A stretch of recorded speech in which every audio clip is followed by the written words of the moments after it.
Hello, my name is Park Greason. This is for Comms 2300, the informative speech on the 25th of February 2013. This is my one audience member. Because of the snow, we were unavailable to get any more on the day that worked for me to get the video. Today I'm going to give a speech on horse nutrition. As you know, we've seen horses in everything. Since the beginning of the history books, we've seen horses used as laborers to pack things. We've seen them used as transportation for soldiers to take them to the front lines. We've even seen horses used as a form of currency for trade among the early settlers. As the horse world has evolved, we've seen it take many different strides, and we've seen horses, as far as genetics and bloodlines, gotten so diverse and transformed into the world we have today. The main thing I'd like to talk about first is what areas horses have evolved into now. You know, there's so many different worlds that horses could be in. Number one, the rodeo world would be the most popular scene. They use them for team roping and calf roping. That requires a horse to be able to run and stop and be able to rate a cow, and has a lot of stress, and it has to be a quick horse and agile. In my personal world, we use horses for cow horsing and cutting. That requires a horse to be small, compact, agile, and very, very cow smart. But at the same time, the horse has to have the longevity to be able to hold up in the arena day to day and year after year. So as we display the horse's areas that they can be involved in, we also need to talk about what a horse, as you go through these activities day to day, where they receive the most tension and the most compression on themselves. Because to be able to understand nutrition, you have to understand areas that have to be supplemented through the horse's diet. Now, in the cutting horse, the cow horse world, in my personal choices, a horse is going to take a lot of compression on his legs, anywhere from his stifles to his coffins, up into his elbow and his shoulder joint. Because of the high area and high range of movement these horses do on a daily basis through training, these joints have to be supplemented and have to be taken care of day in and day out, therefore lengthening the ability of your horse and maximizing the performance of your horse in the show arena.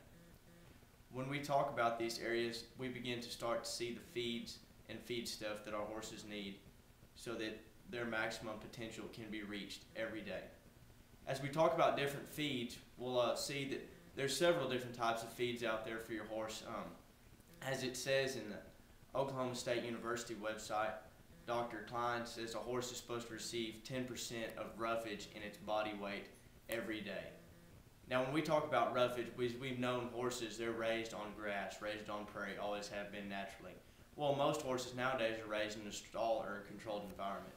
As we see these horses raised in a controlled environment, they do not readily available to have forage as they would if they were turned out naturally. Therefore, we choose to supplement them with hay, such as alfalfa, coastal, or even Bermuda. When we talk about these three different hays, there's many different choices, and in some parts of the world, it's just what you can readily get your hands on. In Lubbock, northern parts of the world, alfalfa is the most popular hay in this part of the world. Alfalfa is a high protein, high endurance hay and can keep them maximum strength and maximum coat color and clarity all year long. Now, hay is an important factor in the horse's diet, but it is not the only thing. Therefore, we go into our grains now. We have grains in proteins from 11 to 14%.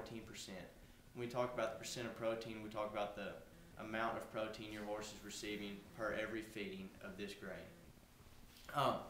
You talk about high endurance horses, high performance horses, race horses, they're fed a high protein just like a track star would be.